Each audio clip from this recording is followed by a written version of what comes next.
Okay, good morning everyone, and welcome to this public meeting of Northumbria Healthcare. I think we've got one observer online, is that correct? So you're welcome too, and to the room, that's good. Okay, so it's a full meeting today, so Doctors, did you read this? I haven't got any apologies. I think no apologies, that's good. And the action log, as it is, to complete, and one is in the meeting, that's one day. Okay, the minutes of the last meeting, the 21st of July, for those of us, which is most of us, were here to record. Any corrections? Any matters arising that we need to discuss before we get nothing?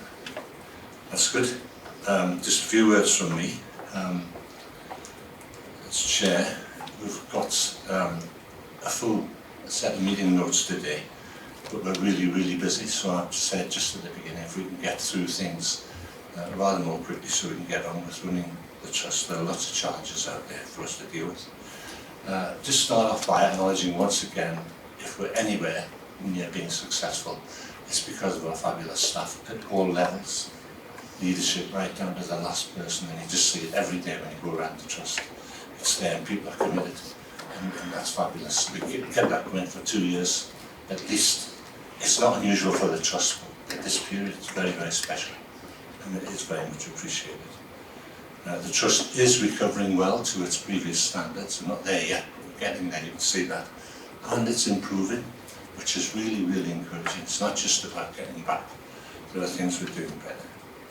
Winter's coming, so that will slow things. And I think you can see from Jim and the other reports in today's session that that's obvious, but we're prepared for it as best we can.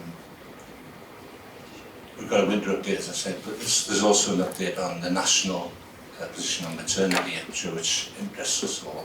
And there's some comfort in that and the way the trust is addressing those challenges. Final word, everybody in the room and outside, and anyone who ever picks up this video, get your jabs, COVID and flu. It is so important. COVID has kept us really safe, and flu is about, and it's the first time for a couple of years, and it could be worse than normal. Get your jabs. Right, so that's enough from me. Important stuff from Jim. Thanks, Alan. So we'll load up the dashboard. So just to reinforce what Alan said, it continued very strong performance relative to the rest of the NHS. So on all of the key metrics, we are either the top performer or thereabouts.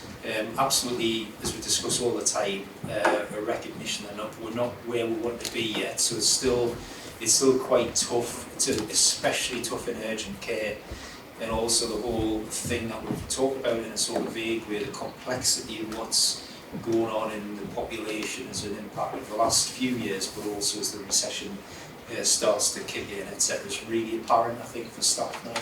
So I think throughout today we've got a really strong focus on whatever view of what is important. So a really strong safety and quality theme, massive coverage of patient and staff experience as always, and I think that's right, especially at this time. As Alan said, fantastic staff dealing with very complicated, difficult circumstances, and we absolutely need to recognise that and try and make things as easy as humanly possible for them as we go into what will be tricky winter. So overall, good performance, not quite yet where we want to be, which drives the amber, nearly green on the dial. I'd really like that to be green as soon as possible, but I think realistically it's going to be in the new year at some point, and I think we just have to recognise the fantastic efforts of our staff in those difficult circumstances. Good. Any questions or comments to Jim? No? That's good. So we'll move on then. So it's Joe McIntosh. Joe. Patient and staff stories.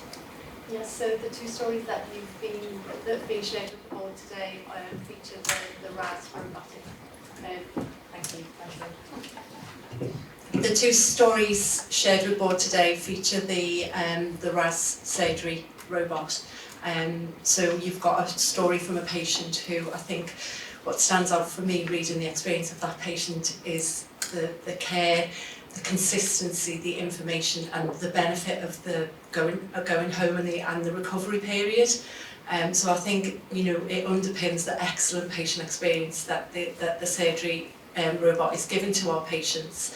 I also think it's worth mentioning that the patient does know the pressure that our staff are under, but actually comments that this made absolutely no difference to his care, that he felt looked after from start to finish. So I think that, again, is an acknowledgement of how hard our teams are working at the moment.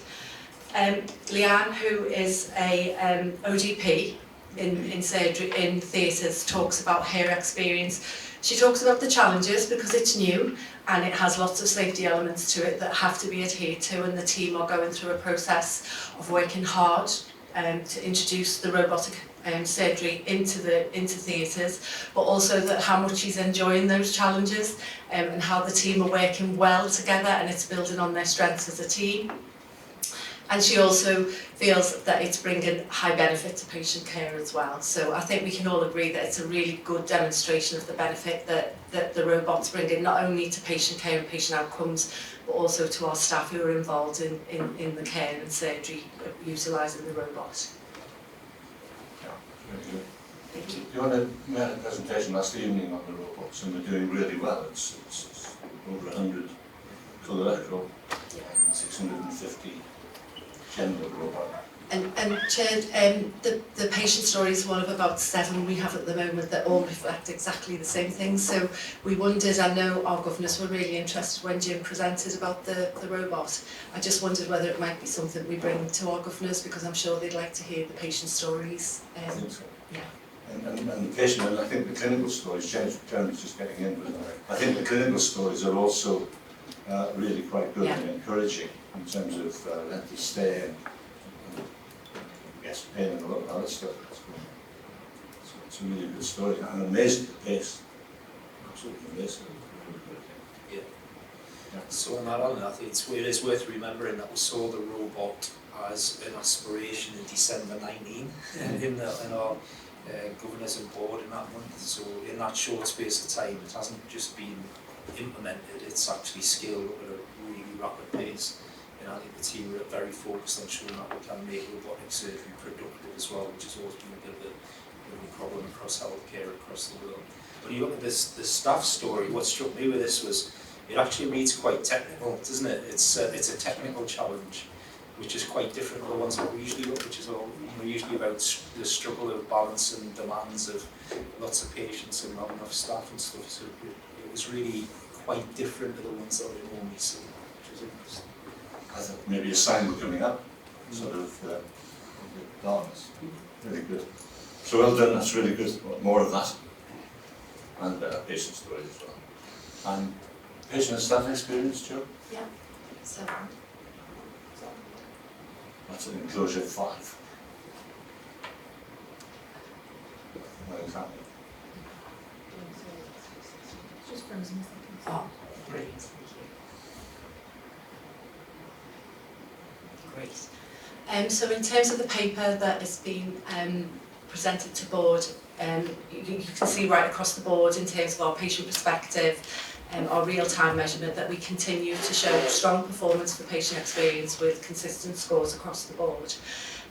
We have seen a slight variance in our patient experience for ED, but I think straight away we looked at that, we did a deep dive into our patient comments, the questions, and we can see there is a relationship between that and the weight that we know is happening. But I think, you know, it's just a watch and wait at the moment because it's a very small change, so we're just keeping an eye on that, and we've been speaking to the teams, so it's just to give the board some assurance. What we're going to present today, I'll go through these slides very quickly because I'm aware, and I can see that everyone around the table has seen these slides before in other forums and committees. But what we were wanting to present today was the National Inpatient Survey, which has come out since the last board. So I think this is just an acknowledgement of the extremely hard work that our teams are doing. So the Trust was named as an outlier in terms of expected much better than expected performance. We were 11th, and that was the other trusts that were named. We were one of 11 trusts, sorry, and the other trusts that were named were specialist trusts. And when we look at the overall score for the trust of 7.9, we were 10th out of 134 NHS organisations. So I think that is an absolute acknowledgement of the hard work and the care and standards of delivery that our teams are providing. So I'll just fly through these because obviously you've seen these, but these next two slides just give you some position of where we sit. If we separated it into surgical, it puts us into the much better than expected, and we remain in the better than expected if we look from the medical perspective. What you're looking for here is the level of greens. So you can see we're positioned 10th, and we've got a lot of green colours. The greys are where we stayed the same. So again, just a highlight of our performance. When you look at the number of, so the much better goes on a sliding scale. There's a variety of measurements like Heartway. When you look at the percentage of much better questions that we've had, we're 9th. And as an organisation in our region, we perform top across the board. I think it's worth noting here saying that all of our organisations regionally have performed quite well in the National Inpatient Survey as well, which is great for the patients of North East and North Cumbria, which is what we would want as an organisation. But we've performed top in a league. If we compare ourselves with 21 to 20, so for the previous survey, again, our performance has improved overall when we're comparing the different areas and the different domain areas. So we've got a lot more dark greens and light greens when we compare that with 2020. And in terms of staff experience, we're one more day, so the national staff experience finishes tomorrow. I just scribbled down the figures of where we were, because when we completed this presentation, we were, obviously it was earlier, so as of yesterday we were at 65.8%, so just that last push to get as many as we can. So just to call out to everybody to remind teams to complete their staff survey, just one last push. And we continue to work with our teams with the fantastic staff experience improvement programme that the team deliver. I was at an event, time-out session for surgery on Friday, and one of the clinicians commented that there'd been some amazing feedback about the Pause and Reflect, which is a session that we provide for staff where they can come together and talk about how they're working together as a team, how they support each other. And it's very much featured around peer-to-peer support, and there was some excellent feedback from a member of staff on Friday about that session. So I think that underpins how much staff are valuing those opportunities. So I think just in summary overall, we continue to have good, strong performance with our patient experience, consistent scores, and fingers crossed for that 70% for the staff experience survey responses. Thank you. Any questions? That's good. Any comments or questions back to Joe? It's really encouraging. Joe, thank you. Great presentation, Joe. Thank you. Thanks. Really encouraging.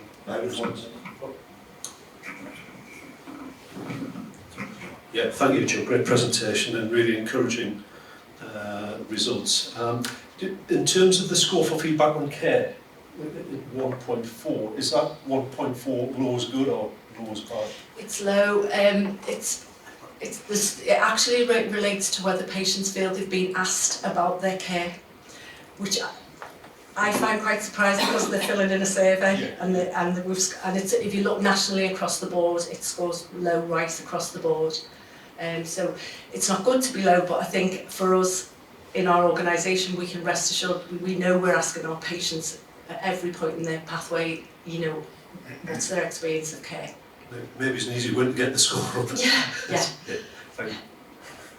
Okay.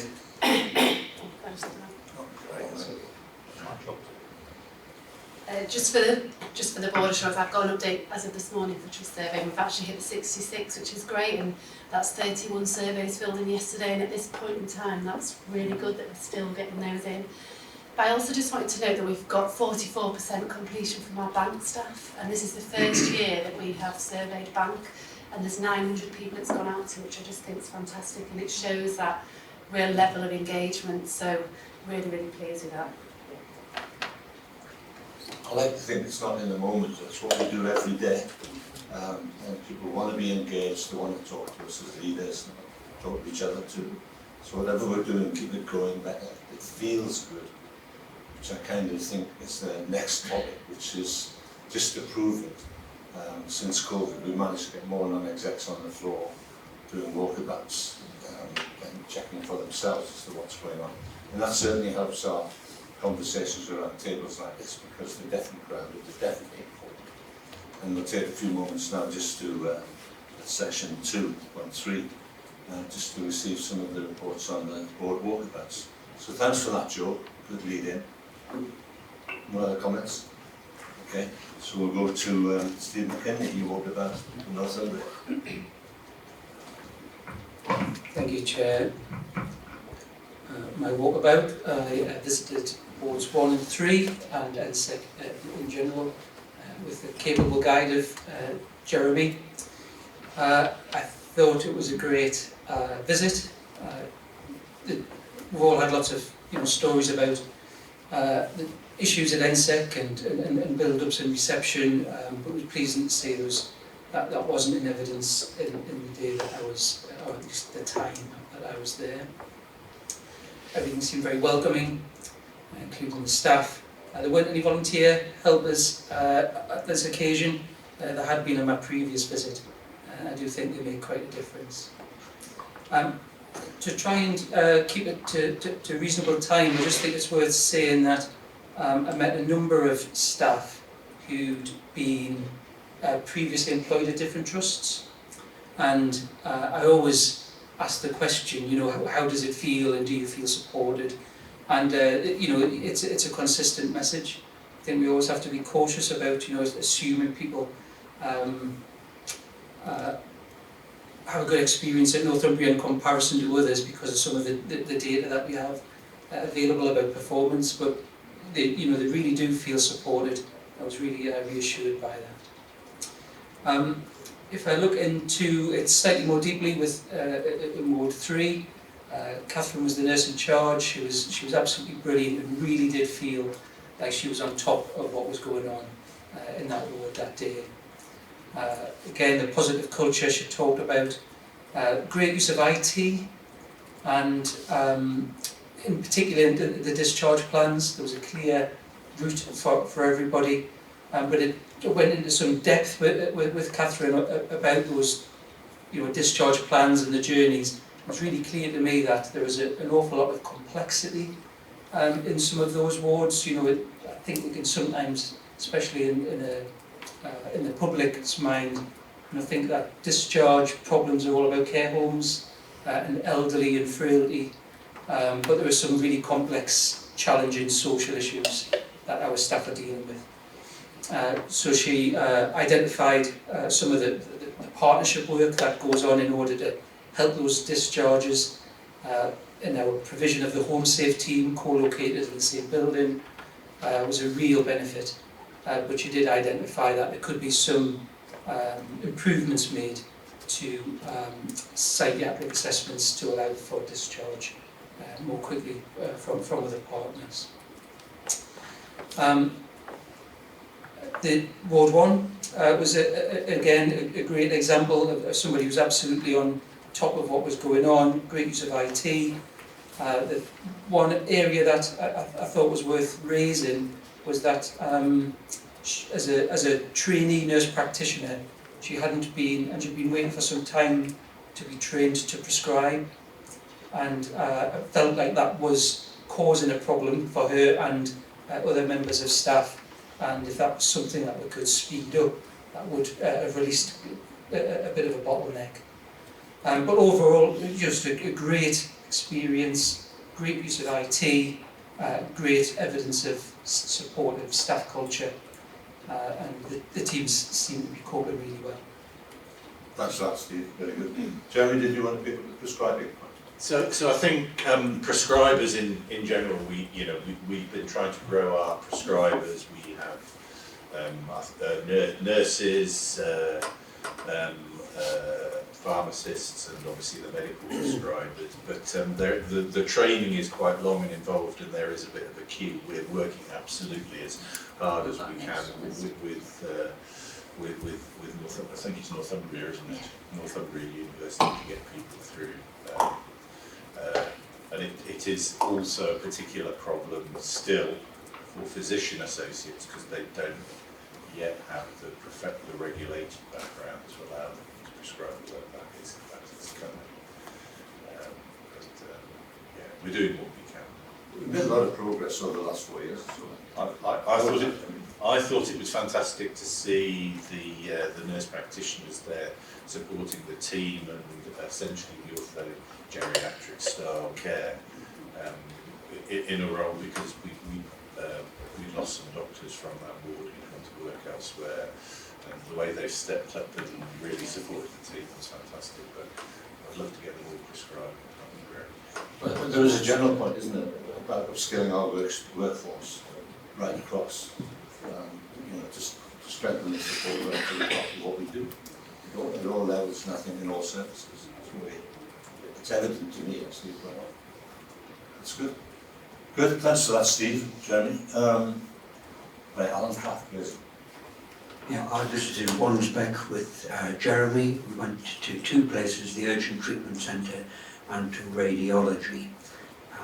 First of all, the Urgent Treatment Centre, made a good impression. It was quiet, not a lot of people there. It was lunchtime. I don't see why that makes any difference to the number of patients in an urgent treatment centre, but they seemed to think it was quiet because it was lunchtime. The first thing that we were assailed with was one of the nurses who had to tell us what happened the day before when they'd had a patient, what she called dumped upon them after he'd been to a haematology clinic and had some procedure done. After the procedure, he'd felt pretty flaky and was supposed to be going home.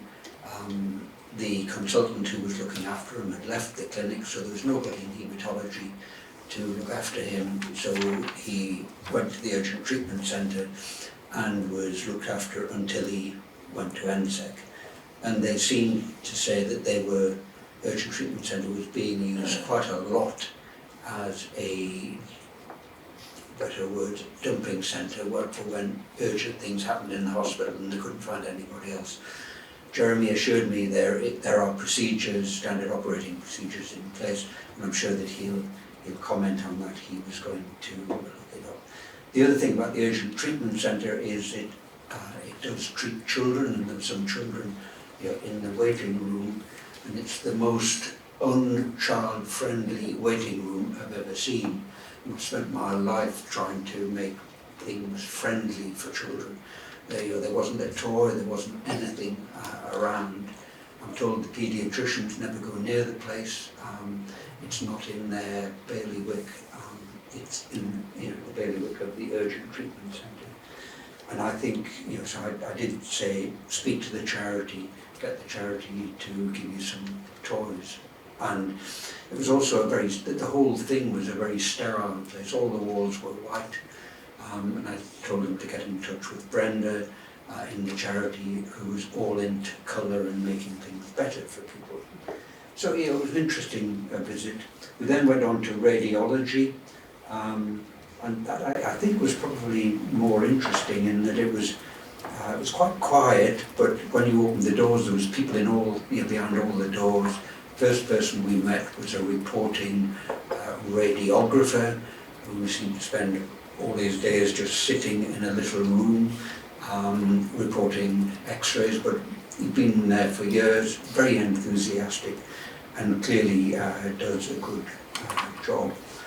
We then met another radiographer when we opened another door, and she was bubbling, quite unlike the first one that we saw, but you don't need to bubble to be a radiologist. But she told us her story of having started in the department as something, I don't think she was an apprentice, but she was something way down the bottom of the pecking order, and she's worked herself all the way up to be a very senior radiologist. And I think that's a very good example of how we do grow our own. Again, their waiting room was all white, and I told them to go and see Brenda to get themselves a bit smarter for patients. But altogether, it was clean, well organised, and pleasant, cheerful staff. But Jeremy can tell you about the operating procedures at the Urgent Treatment Centre. Thanks, Alan. You again, Jeremy. Yeah, so it was a plural clinic, it was respiratory. So it is difficult when patients are unwell as they travel to the car. There is a process where patients who are unwell within the environs of the building are referred there by the clinician who's just looked after them. But unfortunately, when the clinic's closed, that doesn't always work. The medicine team have had a look at the patient. The patient went to NSETCH and spent 24 hours there and then came back to one's bed. But unfortunately, there probably wouldn't have been a bed available for any sort of direct admission. And I think it is one of the challenges, I'm afraid, of our model, that we do have a lot of people who aren't in beds or necessarily visiting, who are having things done and can become unwell either as visitors. So we do have some processes that we use the urgent treatment centres for. I mean, I think if I could,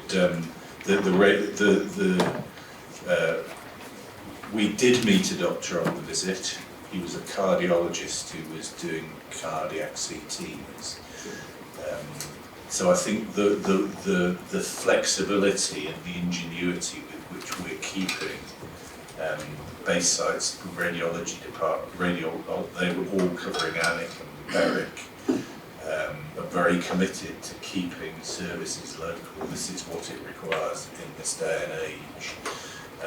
And again, to see within the radiology department apprentice assistant radiographers who will go through all of the, to essentially running complex radiology departments, including reporting without necessarily an on-site radiologist, but rather like the paediatricians, they're available on the end of the telephone.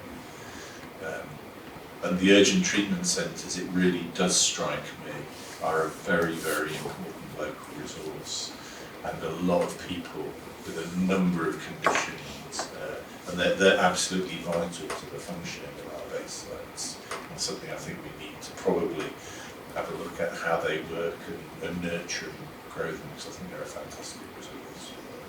I mean, well done, I think, to the staff at Wandsworth. You've really kept it going. I think Jim will comment on that. Yeah, absolutely. I mean, provide a really essential service, and quite stretched at times as well. I mean, especially with all weekends. There's other times when they're very quiet, and the variation of things is interesting. But they are a sort of last resort on those sites when people go. That's understandable. Jeremy's given us assurance that there are processes in place for that. I think on the children's environmental issue, we probably just need a bit of a sweep again.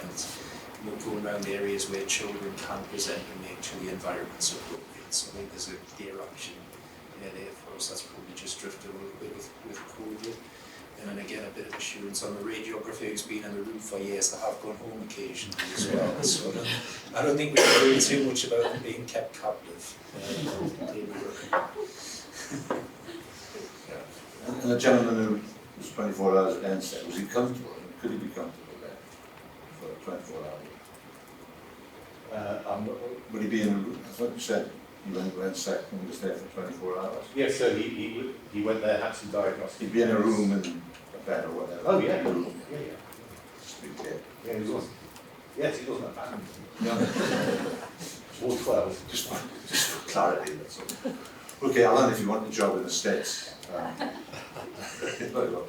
And just generally, young kids, there's respiratory flu type symptoms going on as well just now, aren't there? So we need to take extra care in the urgent care centres. Okay, thanks for that, Alan. Moira?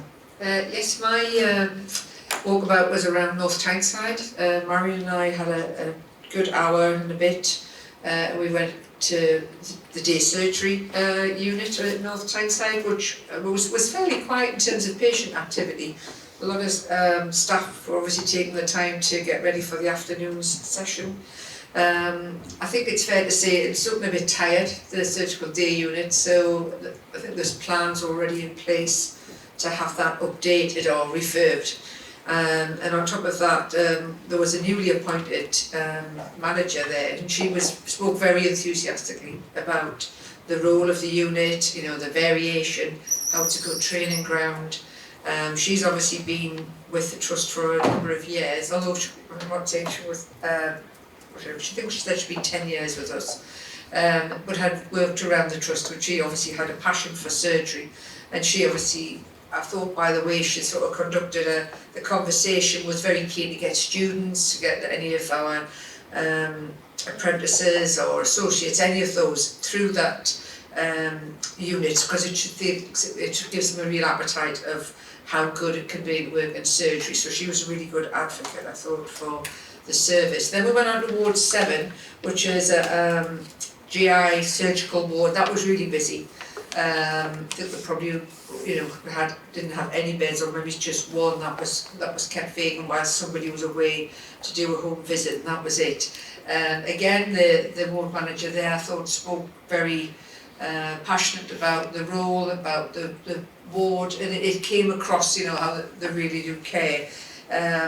We took the opportunity to just to have a good walk around. As ever, it's also about storage on these wards, you know, there just seem a lot of clutter around, but it's because I've got nowhere else to put some of it. So she was onto that, and she was trying to make some space available, or to try to get people to be a bit more methodical about where they parked some of the trolleys and things. Then we went on to Ward 8, which is actually an orthopaedic ward, but for the time that we were there, had a number of beds allocated for medicine to cope with some of the sort of seasonal pressures.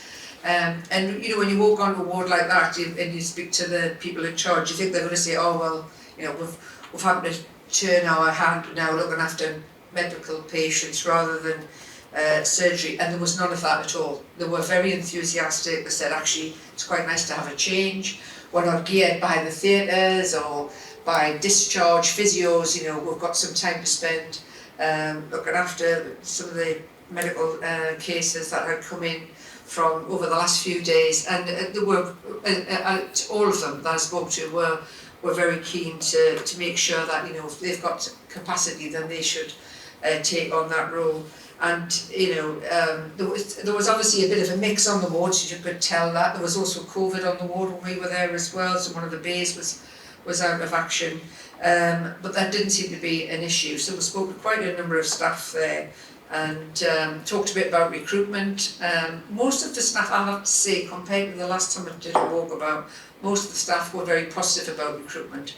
Thought it had improved in 6 months. Yes, they'd had vacancies, but yes, they had been able to fill them, and I thought that was a good message, because if I did that in June, I was concerned that, you know, people were saying we've advertised 3 times and we still haven't got a staff nurse.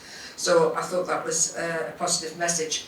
As ever, when you're with Marion, you speak to everybody on the corridor, everybody in an office, and we had a good chat with a porter who was telling us how marvellous it was to do the job that he did. Very passionate about his role, you know, what he did for in surgery and around the getting patients to theatre. And it's all about that feel, isn't it, about a team. You know, we're a team, we're not just here to do a particular job for the badge that I've got.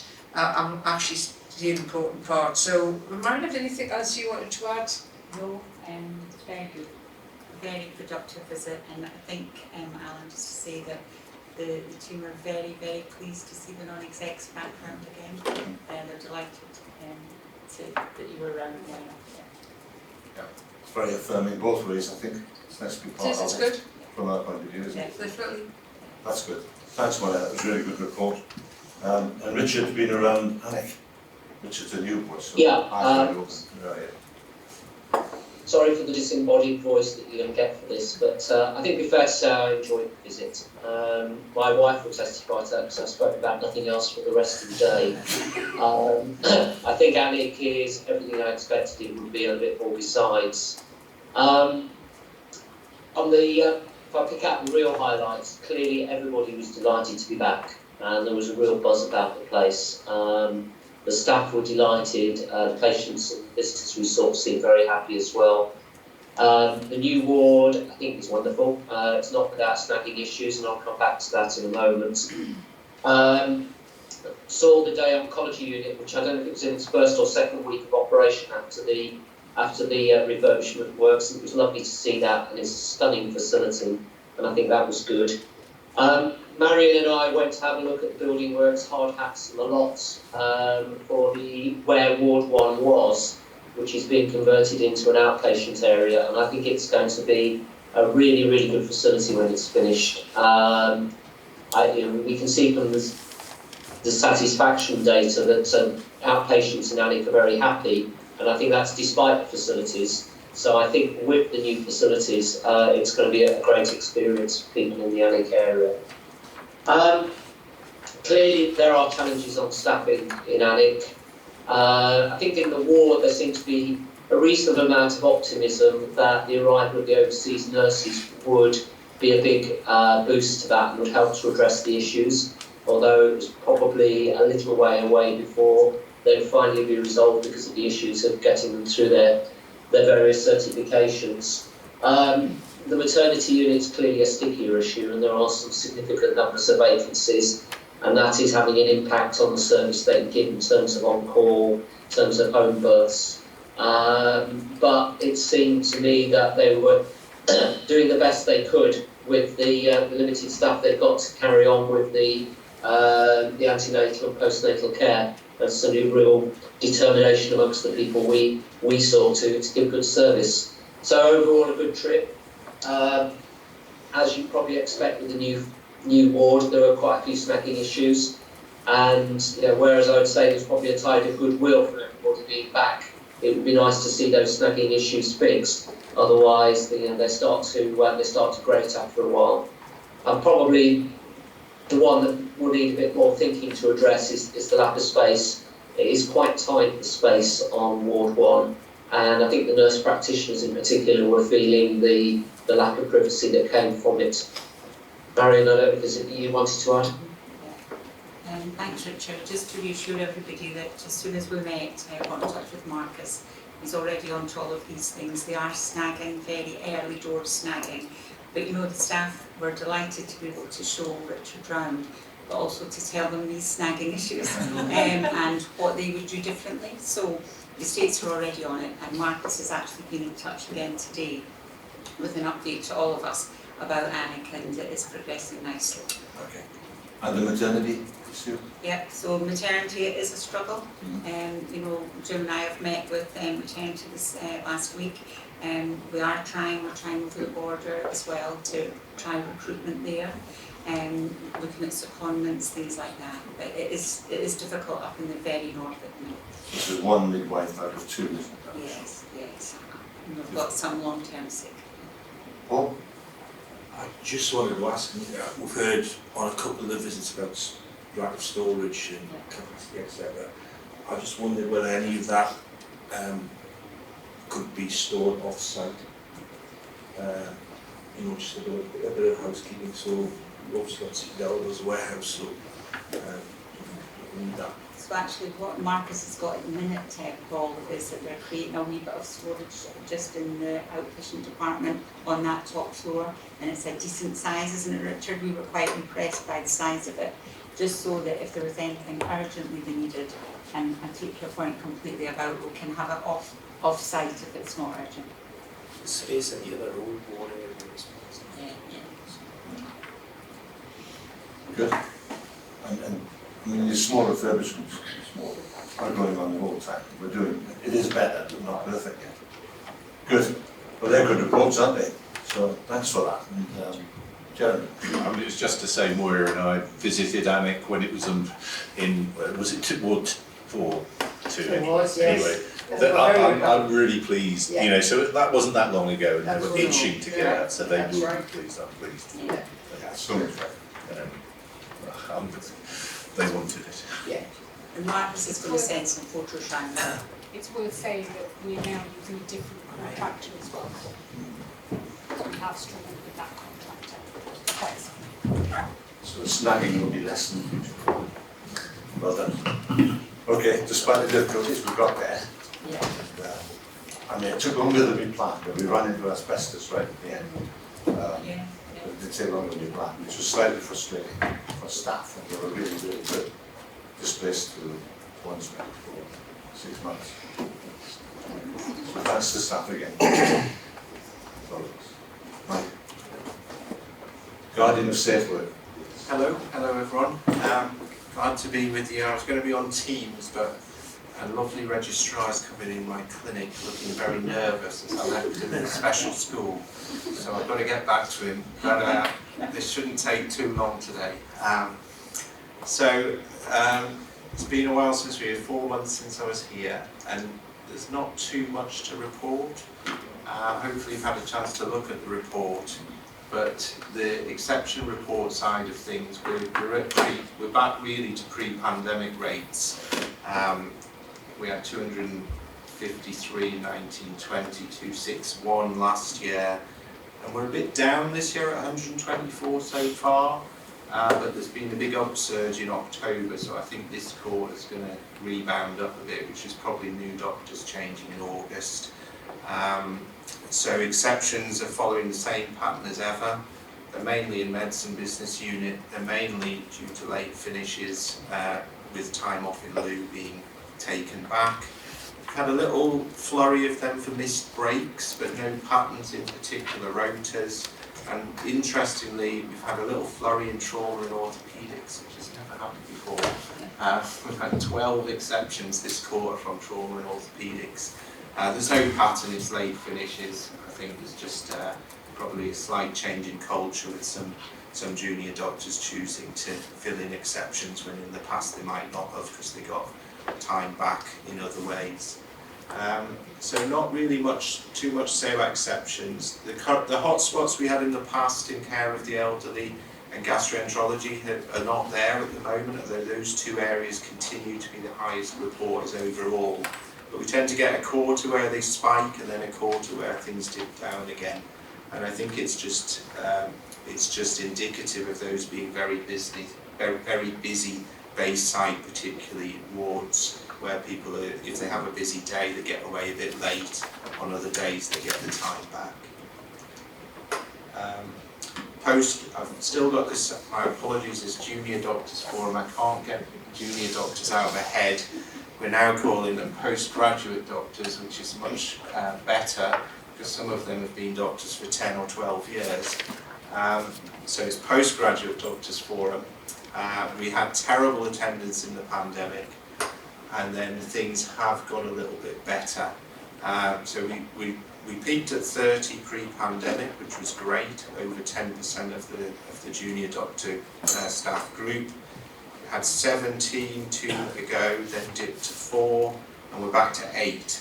So I'm hoping the overall trend is going to be improvement. What we've done is I've set up some drop-in sessions, so every couple of weeks I have a drop-in session at NSEC, and I do see quite a lot of juniors there, and the mood is generally pretty good.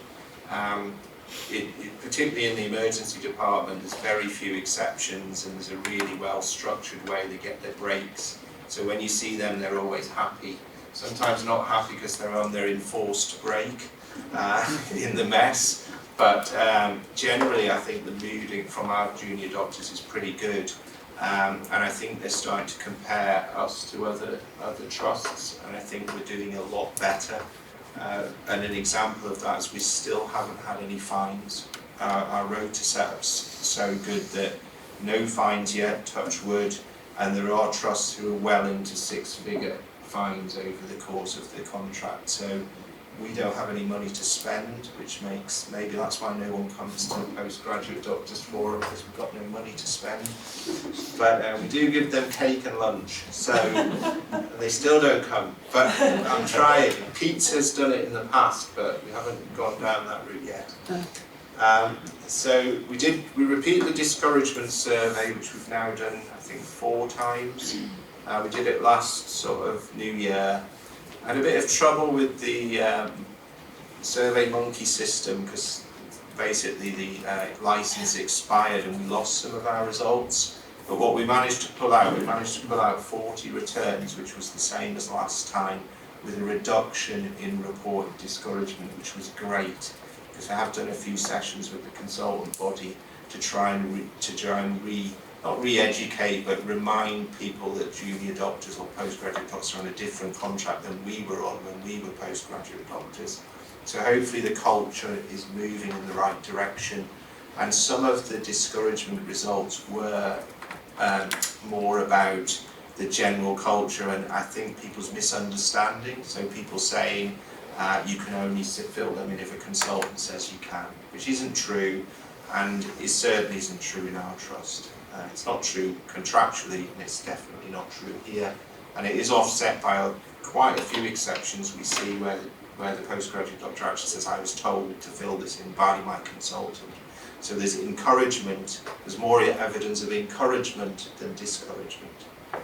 Newsletter, that's not the second, we're now up to the 4th edition is about to come out.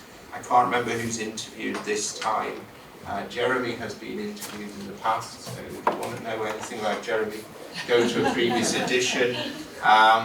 They haven't interviewed me yet, which I don't know why. I'm feeling snubbed. I'm feeling snubbed now. Rotas, again, there's not a lot of change. So there has been some revision in the medical rotas, but they're all still compliant to the contract.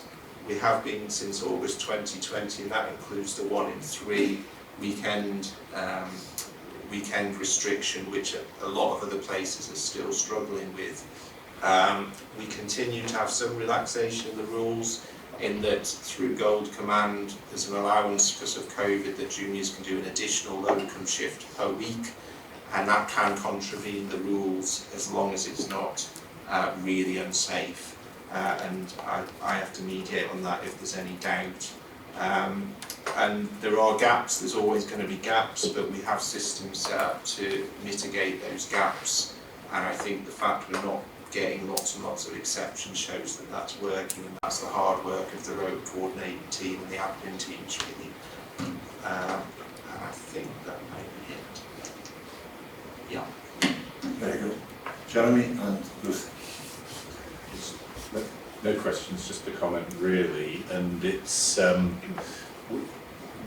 we get some very, very good feedback about the support that postgraduate doctors get from the trust, and I think it's going to hold us in great stead for developing the workforce that we'll need to achieve our clinical strategy. But Paul's been giving us some information. We have been on a recruitment drive, we've been filling gaps, and I do think there is something about our ED performance, which I think is good, that we've managed to maintain the morale, which I think is higher than other places, and feedback from this, because I think we do manage to have probably better than other colleagues in the region, enough doctors in the right locations across the organisation. It never feels like it's quite enough. So I think that investment that we've made probably has been a good thing. We should keep it up. Yeah. Just to put it in context, Mike, how many postgraduate doctors have we got? Ish. Because I know you're going to say I don't know. Well, I'm not, because it's on my report on the first page. Oh, is it? Sorry, apologies, and I have read it as well, so I should have The current number is 328, so that was I was just looking at your survey percentage in the November. context of 70%. No, it's 40 out of 300. it changed. You're right, because every report it changes slightly, and that's the figure I've got. It's probably off by 1 or 2 already because of some flux, but yeah.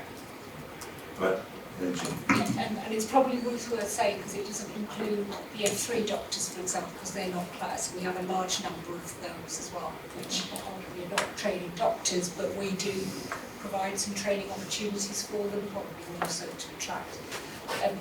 My question was around rota compliance. Elsewhere, are we the only ones that are now? I know we were the first to be compliant. Are we the only ones that are still compliant? I don't think we're the only ones. Right. I haven't been to a regional meeting for a while. I think, I mean, we've been compliant now coming on 2.5, almost 3 years, but I think they're getting there.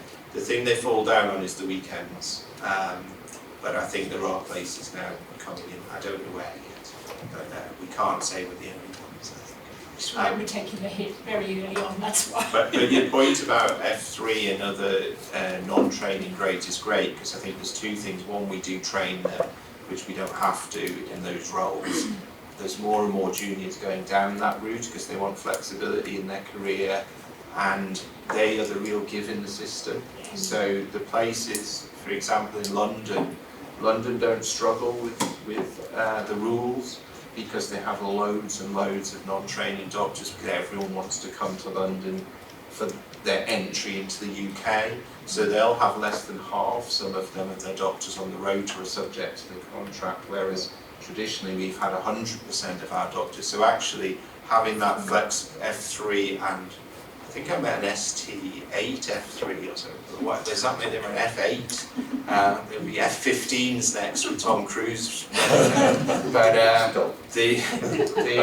that gives us a flex in the system. So I think that strategy of targeting is a really good one. It's a good grade to have as well from experience. Yeah, absolutely. Okay, Jim then Alan.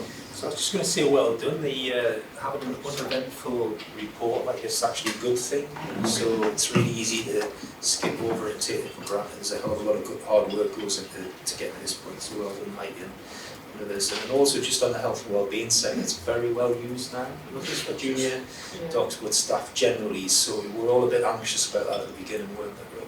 But it's really good to see the place being used well, people getting the benefit from it and enjoying the space.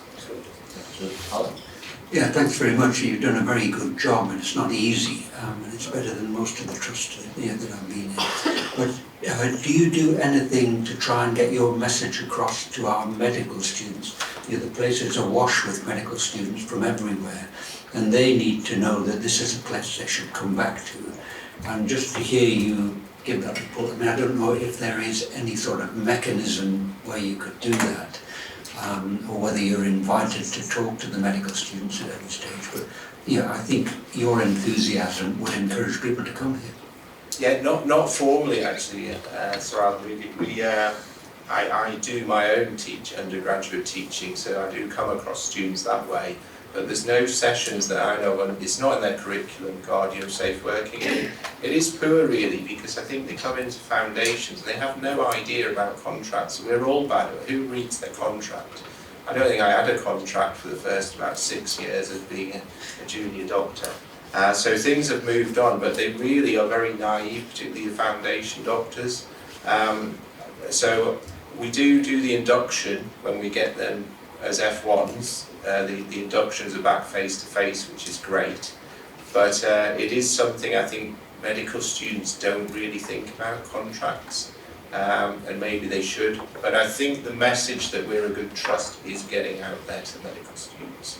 And certainly that's what they feed back informally, that they like Northumbria as students. So I think that's why I would keep on pushing, even if it's not, in your job description or anything else. I mean, it's a vital thing for you to do to encourage people. No, I think I agree completely. They're hard to get to as a group because they're never there in one big group. So because they're off doing different specialties, I don't think there's a time the undergraduates are ever in the trust in a big group of 80 or however. I mean, can you send them your newsletter or a targeted? Yeah, we can advertise the newsletter definitely, and I hope they're seeing that because that is great. Hopefully, just there when they're embedded in the trust, you want to make sure that they come to the trust. But I tell you, a great idea, just thinking on my feet, is getting into the students' mess. So we could get some posters up and make sure the newsletter's advertised in the student mess as well as in the junior doctor's mess. Could we just not think about doing something when they arrive? And, not just about Mike, there's many other stuff, because I didn't realise that they just come in and then get kind of posted around the place. Surely there's got to be something we can do at the beginning of the cycle. Well, the population, the doctors has got to reach. Yeah. So we do meet them when I arrive, and I can absolutely assure you, I want every single one of you to come and work for us in Northumberland. I'm usually quite specific about where I want them to come and work as well. I mean, it's not done with any subtlety at all. I can believe that. It's in our mission to be in a place to work, you know. Mike, really good, you do it with great style. We're worried about the contract, but I think you've done it in such a way that, you know, we're happy to talk about it. You've brought, like, it's a success story, it is. And we look for more. Keep coming. It's not me, it's I know, the team. but you're in the hot seat, so Thank you. it's a good seat to be in, you do it well. Thanks. Cheers. Thank you, Registrar. Well, yeah, he's probably panicking by now. Right, very good. Jeremy, staff food. Just at the time of my devices. Here we go. So you will have had an opportunity to read the report, and just to remind you that the way we're delivering flu and COVID together is a little bit different this year, taking learning that we've gained through the past 2 years. So we now have a dedicated vaccination team, which I think is probably, by the time we get to involved up to about 30 people who are involved in vaccinating across the patch. It's quite some operation. So I think the campaign is going well. We do get reminded by regional reports as to how close we are to this and last year's, but I think it is going well. We've done the easy bit where all the staff come to us and come to the clinics. We also do vaccinate some patients and groups on behalf of the community and public health. But we're now in that phase where we're now taking them out into the Harry and roving around picking up the remainder. I might ask Jenna about this, but I think there's very wide variation in how pregnant ladies are taking up the vaccines across the region. Jenna's online in this thing. Yeah, I can come in that point around vaccination. So we have this year moved to an acute model for vaccination. So previously it's been delivered by community midwives, but all women attend a hospital site for a booking and 20-week scan. And obviously the additional staff resource allows us to offer vaccination to all women at every attendance in the antenatal clinic, which means we get coverage for all women rather than the community coverage, which was obviously very variable depending on the location of clinics. And what we are seeing is an increased uptake for this point in the year in terms of women choosing to have COVID and flu vaccination. Hard work, and I'm sure it's worthwhile. We'll never know how. I'm sure it's worthwhile. So. All in the antibodies. Good, I believe you. Right, that's really good. Thanks, Jeremy, and the team. Jenna, you're on, so you've got 2 items here in section 3.1 and 3.2. I'm sorry I can't be in the room. I'm at a Clinical Leaders Away Day in Durham with the Clinical Networks, which when we talk about culture and maternity services is rather apt, so I hope you don't mind that I'm attending via Teams. So there are 2 important updates for maternity, which I'm sure based on the amount of national press around the quality and safety of maternity services per se, that you are very familiar with. Obviously we've recently had the publication of the East Kent report, and there's been a significant change in the delivery of the maternity transformation programme in regard to continuity of carer. So if I may, for the first item I'm just going to discuss continuity of care. I know there is a paper that's been circulated to yourselves in advance of my attendance, which is around the trust plans for the delivery and rollout of continuity of carer. I came and spoke to you previously regarding the national guidance that all women needed to be on a continuity of care pathway by March 2023, and how difficult that will be to deliver based on the current staffing configuration. And we agreed last time I spoke to you that we would have a slightly delayed rollout of continuity of care to allow us to bring the newly qualified staff into post. On the 21st of September, there was a letter from Ruth May and the wider maternity transformation team advising that there is no longer a target for continuity of care and provision, and that although it still must be the model of delivery, particularly for vulnerable women and those from a Black, Asian, minority ethnic group and who live in areas of deprivation, that each individual trust could determine its plan based on its own safe staffing requirements. So based on the review of the current maternity workforce, particularly around retention, as you know, with Project Joy, we're working really hard to retain our existing staff as well as grow the newly qualified workforce through a preceptorship programme. The maternity service would be very keen to pause the planned staff consultation, which was planned for October regarding the reconfiguration of services, and to revisit this again 6 to 9 months' time following the preceptorship period of the newly qualified midwives and a stabilisation of the workforce, having reviewed an age profile around the current workforce to ensure that we have robust plans to maintain and grow the workforce. So the proposal of Trust Board, rather than continue with the staff consultation, to reconfigure the workforce into a continuity of carer team to support retention and the newly qualified midwives, that we pause that programme and pick that up again next year once we have an overview of workforce. Janet's seeking board approval for that, and it's been through safety and quality, yes, exec team as well. So it's supported inside the trust. Can we approve that? Yes. Okay. Thank you very much. That's a requirement for Safety Action 9 of the Maternity Incentive Scheme, and I appreciate the support, particularly from the Maternity Safety Champion and Marion, who've obviously discussed this at length with the senior leadership team within maternity. So the second item, and the item which again I'm required to bring for discussion as a result of a letter from Ruth May and the national team, is around the East Kent report. Obviously a really important report, and I'm sure most of you will have the opportunity already to read through the key highlights. I'm just going to check with Melissa, can you see my presentation on the screen? No. Would you be able to share then? Because I thought I was going to be really clever and do it on my laptop remotely, but obviously that is not working as well as I'd anticipated. It is in the pack, Jenna, but we're just going to get it shared for you. Bear with us a second. Thank you very much. Oh, So as I said, the East Kent report, a really important report, the author of which, Bill Kirkup, was the author of the previous Morecambe Bay report. And as you will see from some of the brief slides I've brought for discussion today, some of the themes, particularly around culture and leadership, are the same themes that were referenced in the early reports nearly a decade ago. So in summary, as you can see, I've got the slides up, yes.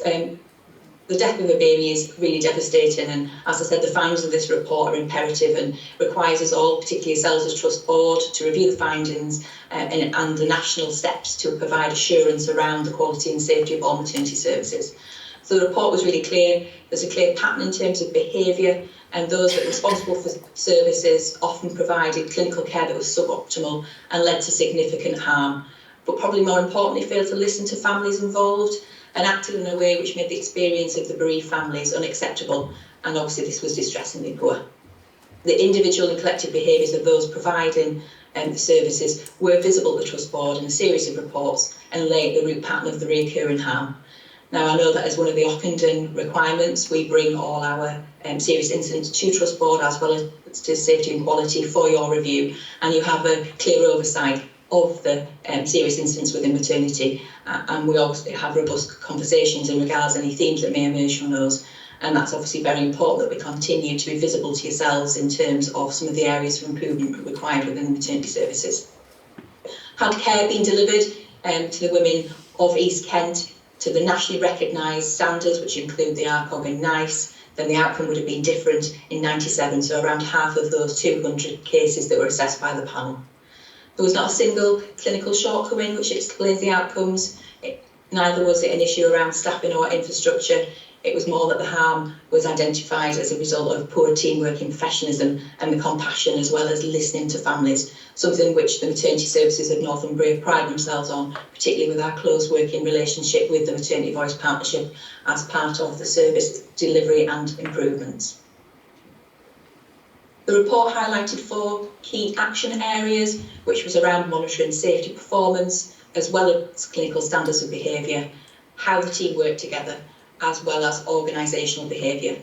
And I felt it really important to bring you a summary of what's happening from a regional point of view, There is currently a regional heat map in place, which the regional maternity team monitor in terms of the perinatal quality surveillance model, which is around staffing, staff survey results, as well as SIs, and obviously ensuring there is cross-reference between poor outcomes and dashboard metrics, as well as staff and patient experience. As I said, that is part of the Regional Quality and Safety Oversight Group, which was established following the publication of the Ockenden report. And I think more importantly, from a national point of view, we are going to be looking at a refreshed delivery pattern, which is expected early next year. Currently, the maternity service has to deliver numerous improvements around the Ockenden CNST, as well as the maternity transformation programme. And the plan from the national team, which is currently out for consultation, is to refresh into a single delivery plan, which delivers some key objectives rather than the multiple avenues of audit and improvement, which we currently have to deliver within the staffing establishment. More importantly, regionally, we're looking at culture and behaviours, as well as the kindness and compassion which underpin safe and high quality care. Ready for the next slide? Thanks. So obviously leadership is one of these key areas around strong, effective leadership with a respectful culture and teamwork. And as a result of this, the national team have commissioned a leadership programme which will bring together the quadrumvirate, which will include the management team. I can see that obviously Nikki's in the room with you at the moment, and obviously from a clinical point of view, myself and Katie Parker work with the maternity safety champions, and we will all be involved within that senior leadership programme. Very similar to the culture survey that we previously conducted around SCORE, and trust will be rolled into that programme, and everybody will be part of that programme by October 2023. The first trusts within our region that commenced the programme in Wave 1 are County Durham and Darlington, and they're feeding back to the regional team in terms of how that looks. So although there is some national work around culture, compassion and leadership, I appreciate as a trust board that assurance will be required now in terms of how your team functions within maternity, how open we are and supportive of staff. And what I bring to you as some of the discussion is around the assurance visit that was conducted by the NHS England team in July 2022 around Ockenden. And I think for me, some of the real positivity from that report was around the welcoming environment, the cohesive triumvirate and leadership team with the close relationships that we all have as a wider multidisciplinary team. And obviously, it was evident to the team around the development of staff and how we're building future leaders and supporting the team, particularly from a midwifery point of view, those tall poppies and providing opportunities for development and leadership. That we learn from lessons learned and that we triangulate that through incidents, complaints and claims, and obviously have a very good working relationship with the Maternity Voice Partnership to ensure that services are co-produced around local need, particularly around our equity plan. So just a summary for you around East Kent. I'm more than happy to take questions. Obviously, I appreciate it was a very challenging and upsetting report, and obviously from a national point of view, the maternity services remain in the spotlight, and it was provide assurance that we are reviewing and working together as a team to ensure that some of the elements around culture and leadership are represented within our workforce. It's a really strong report there, Jenna. Thanks very much. I'm sure there'll be comments. The things that really strike me from this table, the board, is that oversight, and we have to insist on the oversight and our curiosity. I think audits are one thing, but actually just what's going on in the ground, things like our board walkabouts. Just be curious. Don't be afraid to ask questions. I think they're the lessons from the other places. We want to be nowhere near that, and we're on a good journey here. We need to keep it going, but I'm sure there are deep comments coming from. Maybe more around Alan. Yeah, thanks Jenna, because obviously it's been report after report after report over the last few years, and I have to say, each one of them that you read, you think, how has that happened? And I also think, as a board, we do ask ourselves, could that have happened here? Could that have been in our organisation? And we've done a lot over the last few years, to address relationships, leadership, all of the sort of communication with staff and mothers, and I do see, there's always room for improvement, but we have come a very long way. So we've spent quite a lot of time, I was going to say, in safety and quality. I obviously attend a maternity champions meeting, which with Katie Barker and Jenna, two of the matrons, and the gynae clinical lead, and Nalini, and all of those are really focused on, we've got to keep our eye on this, because it can very quickly, when you've got a big, it's not in terms of the numbers, huge service, but in terms of the geography that we'll have to serve, it can all just become like a bit of jelly. So we're very focused on trying to keep that principle of trying to keep on track with everything. I know there is a distraction sometimes with all of the national requirements. I do think it's helped us. I think it's given a focus to maternity in acute trust that previously they probably didn't have 5 years ago. It's a shame that's had to be the result of a number of national inquiries, but I do think as a board in Northumbria, and Marion and I have a lot of conversations, Jenna and I speak quite a bit. We've had maternity on safety and quality agendas probably more in the last couple of years than we've probably ever had, and that's all very positive. So congratulations really to the team for doing it, but we will have to keep at it, and we know there's more to do. Okay. Just agree with everything that Maura says. I think that we are aware of it. It is a high risk area and it can easily slip. Particularly, a lot of the issues are around attitudes, and when things get tough, attitudes can change. I think people have got to be very aware of that, and I think we have moved.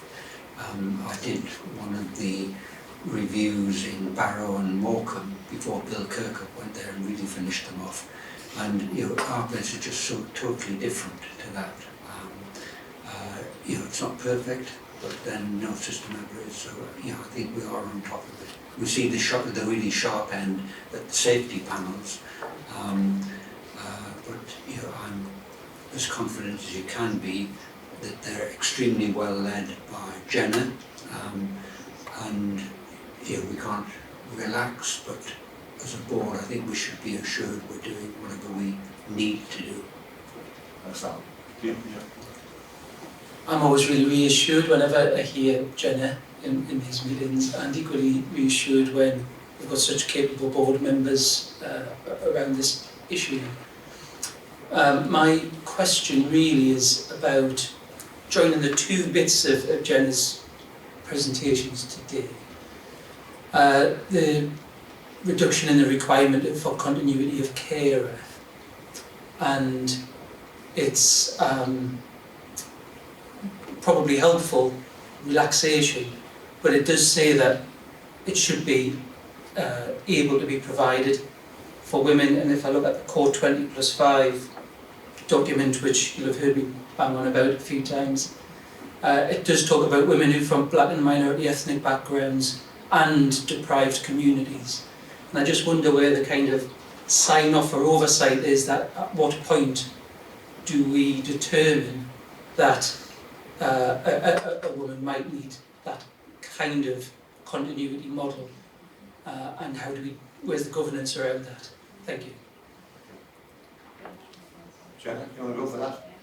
Yes, absolutely. So you're right, we have our eyes on those particularly vulnerable members of our community. And I think what we need to remember is, although continuity of care in terms of this national model talks about the intra-partner element, prior to this national drive for continuity of care, the maternity services in Northumbria provide excellent continuity of care during the antenatal and postnatal period with a named midwife. And I think it's those relationships, particularly during the antenatal period, which are important to support the most vulnerable. So although we're not in a position at the moment to roll out a continuity of care model that includes the intra-partner elements, what we have been able to do is offer a wraparound model of personalised care for those vulnerable members of the community. So we have Best Start in Life advisors who are aligned to every family who live in an area of deprivation, who smoke, who use substances, who drink. And we've introduced an additional antenatal contact for all women from a Black and Asian minority ethnic group at 22 weeks to talk about personalised care planning and the increased risks that their ethnicity brings in terms of outcomes for both mum and baby. So although a continuity of care model isn't feasible at the moment, there are absolutely lots of things the maternity service currently do and will continue to do to support those families in the interim. But I appreciate in terms of trajectory and the planning that coming back to Trust Board next year with a plan in terms of rollout will be important for that oversight. But but obviously from a dashboard point of view, we continue to monitor the areas that we do deliver continuity, which is particularly around the Tyne Valley. I think the real answer on continuity of care was we could have said yes, but we couldn't possibly have delivered it, which is why we're pausing. So we can do better. Okay. Jenna, that's really good. Any more comments or questions about Jenna? Jenna, I hate you to come because you always tell us what we need to do. That's really good to hear. You're a fantastic presenter with safety and quality and in this place. So keep doing what you do, and we appreciate your strength very much. We'll see you again. Thank you very much. See you soon. Right,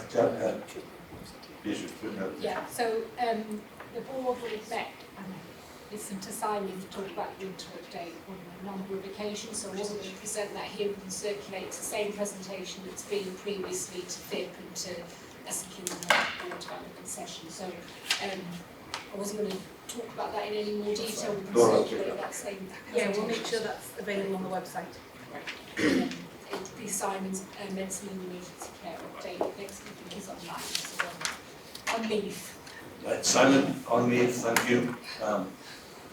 This is your... Yes, so sorry I can't be there in person, but I am on leave, so I'm delighted to come and represent the business unit though. So I'll see if I can request control, but if next slide. So I want to always start off just by reminding people kind of a bit of the magnitude of the business unit. So I'm not sure, I don't know whether am I in control or don't think I am. You should be, yes, Simon. Okay. In which case I'm faded to control. There you are. Randomly happened. So just to remind you about the magnitude of and the diversity of the business unit, we often end up talking a lot about the emergency pathway and the emergency department and the way into the trust, but actually we do a huge amount of work beyond that, and it's just important to remember the services that can be often forgotten in that across our long-term condition services, but also we host mental health services for older people in North Tyneside, dietetics, physiotherapy I'll come to at the end, health psychology, some of these groups and teams that are really vital to what we do in the trust, but are maybe a smaller part of the medicine business unit overall. So I'm going to start in a non-traditional way by not actually talking about the non-elective pathway, I'm talking about elective stuff. We're really pleased to reassure that we are going in the right direction here. So in the top left, our review to new ratio is dropping. And you can see across the bottom our numbers of first attends in clinics are increasing, and returns are, you start to see a reduction happening in our number of returns appointment, very much in line with national directions of travel. And the top right is advice and guidance, and an ever-increasing number of requests received, which we're responding to promptly. And again, towards the end, I'll come to a particular exemplar of that in terms of gastroenterology. Busy slides always try and hide things, don't they? But I'm not trying to hide anything here. Our RTT, we're over 90% on that. We know that there's a couple of specialties which have always been struggling to deliver this, but we're continuing to work on those. Diagnostics on the right is dropping across the trust, and cardiac MRI is now fully under control. Cardiac CT and echo remain the main pressures for us, but again, those are increasing and things that we're working on.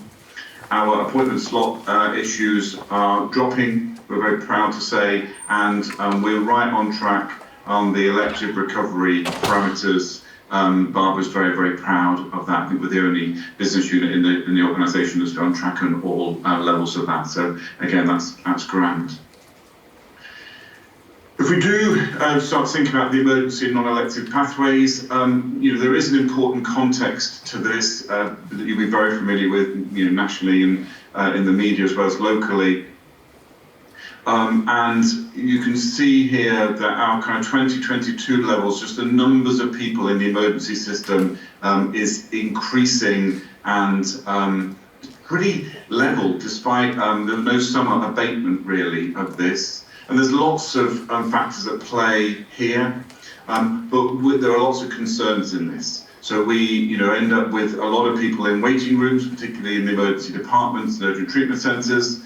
We've really got to work on optimising and maintaining flow across the system, and have some ongoing thinking about bed base overall, but in particular making sure we're using the beds as effectively as possible and able to discharge people out of the emergency system when they've received what they need to from our hospitals.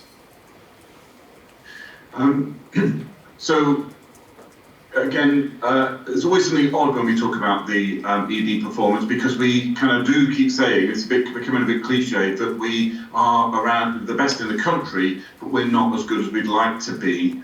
And certainly we're maintaining our 4-hour performance over 90%. We're the only place in the country able to get anywhere near that. But that is not the standard of care that we are wanting to provide.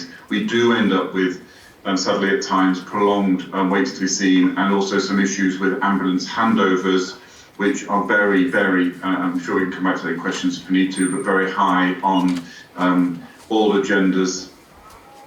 And as part of that, one of the things that we have particularly started to do, or continue to do, but the new thing is that Elliot Sykes, myself, Elaine Henderson and Chris Platten have been asked to take some oversight roles of the emergency pathways, if you like, particularly thinking about flow. And we now have some daily data that's always 24 hours behind, so it's what happened yesterday and before, but looking at flow across all the wards in the organisation, particularly NSEC. We're getting the data sorted for base sites as well. It does allow us to understand if there are particular hotspots or soft spots, if you like, around turnover, rewarding very high performance, but actually starting to think about what we do on wards that are particularly slow. Is there a particular reason? Is there anything we can do to help unblock that? So we're trying to manage volume in the emergency department, optimise flow across the system, and also try and unlock the detox, the delayed transfers of care that are still an issue, particularly in Northumberland, for us. And we believe with these kind of marginal gains and improvements that we can really start to deliver to the standard of care that we would all want to aspire to. In terms of other components, just financially, we are significantly underspent, which is a huge pity. Essentially, that's vacancy. So it's about 2.5 million in nursing vacancies, and we would much prefer to have that staff and be financially, less well off. But that's the kind of reality that we're in. Our activity, the blue line is the 2022 data, so we're right back up there with activity levels that we were in previous times, and we're continuing to work on our cost improvement programme, anticipating a shortfall at the moment, but that's an ever challenging prospect, but something that we continue to work upon. This is the kind of overall average. Obviously, we've got a number of wards, but it's to say how delighted we are that we're now getting meaningful and real-time kind of patient experience data coming through across all our wards, which we and they are using to monitor, again, encourage and reward positive behaviours and work out what it is we've still got left to address. Noise at night is obviously one of our issues. Ability to respond to call bells and these sorts of things are things that tend to come up if there are any negatives, but on the whole the experience of people in our hospitals is really very positive. Perhaps our biggest issue is staff health and well-being. That's right across the organisation, right across the NHS, but in medicine in particular, there are a couple of things I want to pull out here. We do rate lower in the domain around kind of having the tools and equipment needed to do my job. That is something that we have gone back towards and sort of said, okay, so what are those issues? And very often we're getting things like, well, we need another bladder scanner, we need another computer on wheels, which we then go and provide. I'm not actually sure those two things are quite related. I think there are some bigger issues around how people feel about their roles and other sorts of things that are going to take longer to address than just buying some stuff, but we definitely want to be seen that if you need something, we're going to get it for you within reason. But you know, if it's relevant to the thing to allow you to not feel blocked by if only we had. The other issue, which I think is very real, is the feeling difficult emotions at work. Again, I think that's probably just part of what it is difficult at work, but we also know that a number of people, the challenges they face aren't actually related to work. They're outside life, they're feeling the same pressures as everyone else. And again, we need work to be somewhere where they can feel valued and supported and help them address the other sorts of things. So this is something very, very high on our agenda. And again, would be very keen to hear your thoughts upon this. Obviously, the organisation as a whole is working on the staff offer and all big and small things we can do just to make sure people do feel valued and working to their full potential. In terms of just a few, there's lots on here, I'm not going to go through them all, you'll be delighted to know. I'm going to pick out three. The top one, gastroenterology, Matt Warren and a small number of his colleagues are really going to town on referral management on the way into the elective system, trying to work with primary care to provide advice and guidance as the primary way of dealing with this. So if it can be something that is managed in primary care with some advice, with a suggestion, then there's no need to bring them into the clinic system, or if they can go direct to diagnostic tests, they're really trying to optimise that and have the bit truly in their teeth around that, and are providing exemplars, I think, for other services on this. We have had a number of significant visits over recent months. Andrew Goddard, the now retired Moore College Physicians President, obviously Pauline Phillips, who was, I think still is, but a GIMS equivalent to urgent and emergency care, and Steve Powers, the NHS Medical Director, actually all had their first visits to our trust, certainly since NSEC build. But lots of validation of our model, lots of validation around our emergency care model and ESSA in particular from Pauline Phillips, and Andrew Goddard met with trainees and lots of other groups as well. So there were very, very positive assurance from these visits. And one or two things they picked up, as they should do and did do, for us to work on, which is fabulous. And then finally, I just want to mention we've had some very positive quality panels, but in particular, physiotherapy, health psychology, and nutrition and dietetics. If you like, smaller services, very disparately spread across our organisation, vital to how we work, but often forgotten. And it was fabulous to see them in quality panels and getting the validation of the work that each of those teams have done to really structure themselves going forward and get a lot of clarity about what they do and how they do it and what they need from us to make sure they can do it well. So they're particularly proud mentions.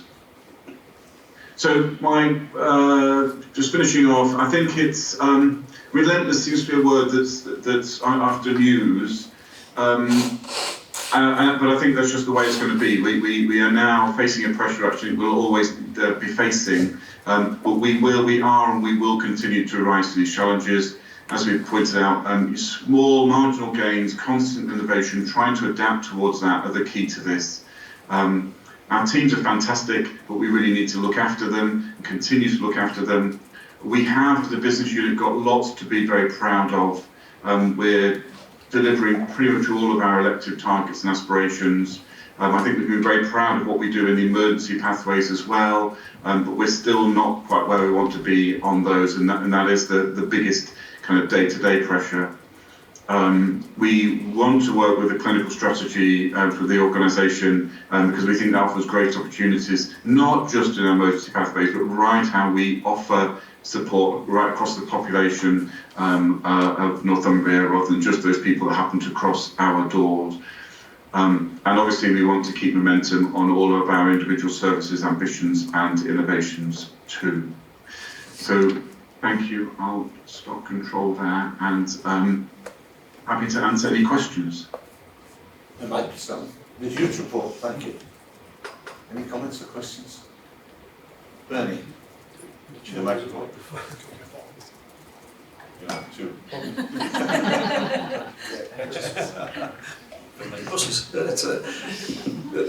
Thank you, Simon, for the presentation. Really interesting and thought-provoking. This is a kind of really minor point, but I think sometimes an important point in terms of the financial presentation of the underspend on staffing. 2 million or thereabouts, but showing is green, as it's green for good. You did actually say in your presentation you would rather it wasn't an underspend and you had actually filled the vacancies, but in my book that's a red. And I think it's a presentational point we might just need to think about as to what the presentation of that data means. And Paul's doing some great work, and Kate joining up and getting a little bit more sophisticated on our understanding and presentation of staffing costs and vacancies and indeed the wider costs in terms of overtime in bank. That offsets some of that underspend, of course. So, but thank you, Simon, great presentation. I think the assurance I agree with you actually. The assurance I want to give is we are not managing that as a way of reducing costs. We, as I say, absolutely would want to spend that money and have the staff if we possibly could, recruit them. So it's not something we're actively trying to manage down. Yeah, we understand that, Simon. And I think the work that we're doing now, ready to come back to FIT, will give a great in-depth explanation of the way staffing's changed over the last 3 years. And I think what we have seen is growth overall, but there may be some realignment that we need to do through the process to make sure we've got the resources in the right place. Good. Quickly, please. Yeah. Not quick enough. Good.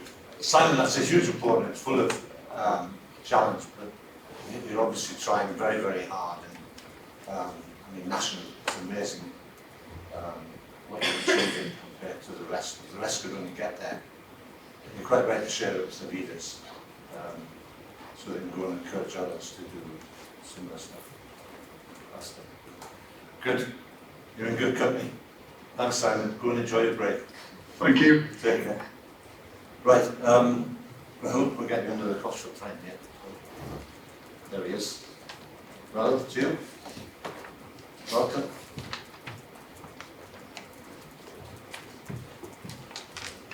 Oh, you're on mute, I think. Can you hear me now? You can. Yeah. So good morning, everybody, and thank you for inviting us to present at the public board. I have Paul McNally, I'm the business unit director for clinical support and a consultant radiologist, and Paul McNally, who's the deputy business unit director for clinical support. So we will be doing this presentation together. I will present the first few slides, and Paul will present the rest of the slides, and then we are both available to take questions at the end. So we are the clinical support business unit.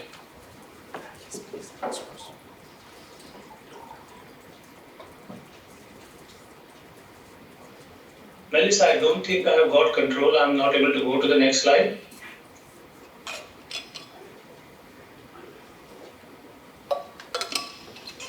Let me just try again. Sorry. Thank you. It might be easier if we keep control and you ask us to just move on rather than, is that okay? No problem. So just to give you a flavor of our business unit, we offer different lots of specialties come under our business unit. Mainly diagnostics, but also cancer and hematology, as well as infection control. So we offer a wide range of radiological services, right from X-rays to CT to ultrasound, MR, fluoroscopy, mammography. In pathology, we offer histopathology, microbiology, hematology, transfusion. Mortuary services are also included under pathology. We also offer clinical hematology, anticoagulation and infection services. As all of you must be aware that the last couple of years have been quite challenging for our infection control team, and I can't thank them enough for the fantastic role that they have done in keeping all the staff and patients safe. We also manage cancer services, so we have oncology day units at different sites, and we have cancer nurses who manage these oncology day units, and then we have a hub and spoke model for oncologists, so the oncology consultants come from Newcastle. We also manage the pharmacy service, so essentially supplying medicines across the trust. We've also won a contract for an aseptic unit for the entire region, and we are working on a unit to be based in Seaton, Delaware. And I already mentioned about the infection control services. So if we could go to the next slide, please. This is just a flavor of the number of investigations we do. So we have kind of given you a 3-year perspective, and as you can see, radiological examinations, there has been a significant increase as compared to 2019-2020 as compared to the last year. Cancer referrals fell during the pandemic, as we are all aware, across the country, but they have picked up since, and actually we were one of the first trusts to start our elective services again. And obviously there are concerns about cancer patients not coming because of COVID, but the number has picked up again. Pathology tests, we are almost back to what we were doing in 1920. One of the reasons the number is slightly depressed is we had a big shortage of blood tubes across the world last year, and we had to restrict some of the tests that we could do because of the shortage. And that kind of reflects on a slight reduction in numbers as compared to last year. But I'm quite certain that going forward these tests are only going to increase. Let's go to the next slide, please. So cancer has been a challenge for us, meeting the 62-day target. And there are various reasons for it, and we are working on it. We are not complacent. We are fully aware that while this is a number, there is a patient at the end of the number, and we want to try our best for the patient. So we are working on it. A lot of resources have been devoted to cancer. However, it still remains a challenge. We have tried various means to try and improve what we're doing. We are now going to take some external help. So there is a trust, Calderdale and Huddersfield, which has a similar geographical spread and population as compared to Northumbria. So we are going to go, and they seem to be meeting their cancer target. So a team is liaising with this trust to try and understand what they're doing.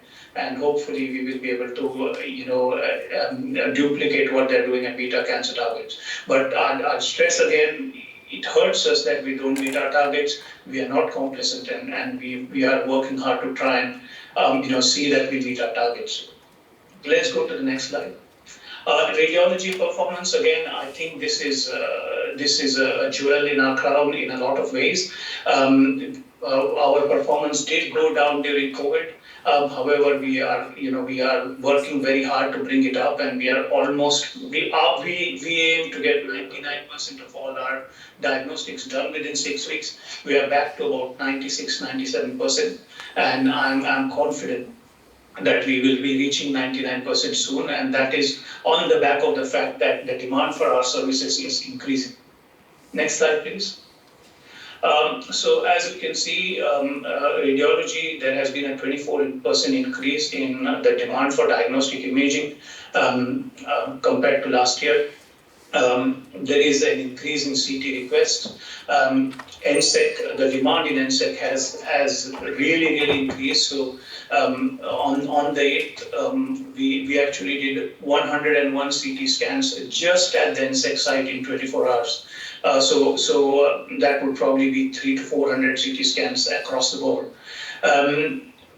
We do offer patients timely appointments. We adjust and accommodate to their needs. A lot of issue with our services is our inability to recruit people because there are just not enough trained people in the system to recruit. So just to clarify, we have the support of our management team. We've never been asked to not recruit because of resources. And we are looking at other innovative ways of working, upskilling other people, non-radiologists or radiographers to report and do scans. We encourage, we have done overseas recruitments, and we are encouraging people within the department to do more. We also have a regular recruitment replacement program, so we are always working with the best equipment in the interest of our patients. Next slide, please. So Paul will take over from here. Thanks, Drew. I'll just move across. So pathology has been a very busy time over the last few years. I do appreciate with COVID. On top of this, we've actually embarked on replacing our lab information system, which is the kind of the key system that all the analyzers and all the results go through. So it's a bit of an old system, so we're busy replacing that, and that's a 3-year project, and we're halfway through that. So a lot of the work to date has been on the background of getting the data out of the systems and moving across, and now we're about to embark on an exciting phase of that with the clinical change and the clinical transformation. So we're starting to engage with the teams as to what that'll mean from the end users, and that'll take another sort of 18 months to get to completion. So a really exciting time in terms of transformation within pathology. We've also had some good news in that some GPs are repatriating work back to us. So I think that's a sign of the work that we do and the quality. So it's reassuring that GPs are looking to come back to the trust for their pathology reporting. And the key issues is that staffing challenges are a problem in the medical workforce especially. So we're looking at how we skill mix and change the way we deliver, how we do our work because of those national pressures that exist. Some of the things we're proud of are that we are put this apprenticeship scheme in place, and that's really exciting time to help give people a career path all the way through from apprentice through to biomedical scientist. And we've actually had some funding for education and training roles, which will help us hugely across the whole of pathology. And we have to conform to UCAS accreditation, and we've had a busy year of UCAS accreditation this year, and we are fully compliant with all of the accreditation we've had this year, so that's good news from us. Next slide, please. So this one's a little bit busy, so I apologise for all the information on there, but just to pick out some of the highlights. Microbiology, as you can see, we've got a lot of new testing platforms in place, which has been good, so we're able to do more testing in-house, which is helpful for all of our patients. The department also won Non-Clinical Team of the Year, and we're runner-up in Clinical Team of the Year at our staff awards, which is something the staff are very, very proud of. Hematology and transfusion, again, working very hard to deliver everything we need to. We've just come through, we've just come through an amber alert for blood stocks, and we're now in pre-amber alert. So it's been a difficult time recently managing our blood stocks, but we've managed to do that effectively. And chemistry, again, one of the things for us is around toxicology service. We are getting a lot of interest in our toxicology service from coroners across the region. So that's a developing world at the minute, which is something we'll keep a tap into and help develop further. And histopathology, again, there's a national backdrop of consultants and medical workforce. So we're looking at how we do things differently with trust-grade doctors and how we use advanced roles as well to support the workforce in those areas. And just a point to note, we had a recent S-Class inspection for our cervical histology service, and we received no recommendations at all, and we're the first trust in the region to have no recommendations, so that's a big achievement for us as well. Next slide. So cancer update. As Rahul mentioned earlier, the performance is something we're really focusing on to help get it to where it should be. But some good news is that in the National Cancer Patient Experience Survey, we were joined first in the region, so the patients do have a good experience when they come through our cancer pathways. We're doing a lot of work on the alternative workforce, extended nursing roles to help support on the backdrop of changes in the oncology provision across the region. Some positives, Hexham is going to be redeveloped as part of wider site changes at Hexham.